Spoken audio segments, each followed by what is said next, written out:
ज़्यादा तरह से गुजरात को ही माना गया है कि गुजरात राज्य समृद्ध और संपन्न है। इसका विशेष कारण बता देता हूँ मैं आपके लिए। उससे पहले मैं ये भी बता देता हूँ कि जितने भी आक्रमण हुए हैं गुजरात के रास्ते ही भारत देश में हुए हैं ज़्यादा तरह से गुजरात, क्योंकि समुद्र के तट पर बसा हुआ है ये गुजरात राज्य। जूनागढ़ ले लीजिए या फिर सूरत ले लीजिए, गुजरात के अंदर सबसे ज़्यादा आक्रमण आक्रांताओं के हुए हैं, क्योंकि समुद्र के रास्ते आते थे और लूटपाट करके चले जाते थे। लेकिन फिर भी समृद्ध और संपन्न है, इसका कारण विशेष है।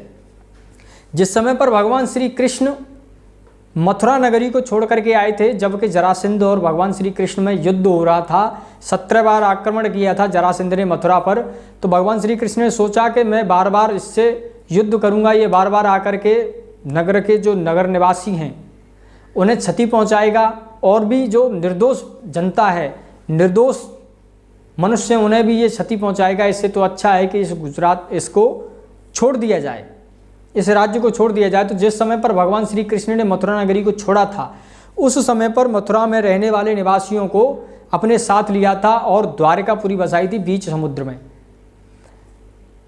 भगवान श्री कृष्ण के साथ रहने वाले जितने भी थे वो सब के सब शांत प्रिय थे, शांत प्रिय और विद्वान थे।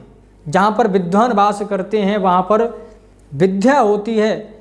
हमने देखा है अक्सर करके कि लक्ष्मी जी खड़ी होती हैं और सरस्वती जी बैठी होती हैं। अगर आपके पास ज्ञान है तो आपके पीछे पीछे लक्ष्मी जी आएंगी, और अगर आपके पास ज्ञान नहीं है, विद्या नहीं है, तो लक्ष्मी जी कभी नहीं आएंगी।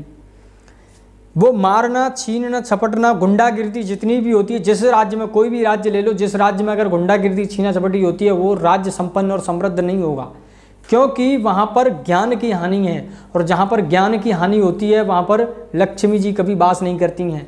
भगवान श्री कृष्ण आए, द्वारका नगरी बसाई, यहाँ पर विद्वानों की नगरी थी और भगवान श्री कृष्ण की कृपा बनी रही। भगवान श्री कृष्ण वहाँ पर भी जन्मे थे, वो भी उनकी जन्मभूमि थी, लेकिन यहाँ पर कर्म भूमि थी, वहाँ पर भी आशीर्वाद था। लेकिन पढ़ना, शिक्षा लेना और विद्या का अध्ययन करना सर्वश्रेष्ठ है। और सबसे महत्वपूर्ण बात यही है कि अगर हम ज्ञान अर्जित करते हैं, भगवत गीता को पढ़ते हैं, तो उससे हमारी बुद्धि शुद्ध होती है। और छीना झपटी, गुंडागिर्दी अगर बंद जिस दिन हो जाएगी, उसी दिन सभी राज्य संपन्न हो जाएंगे।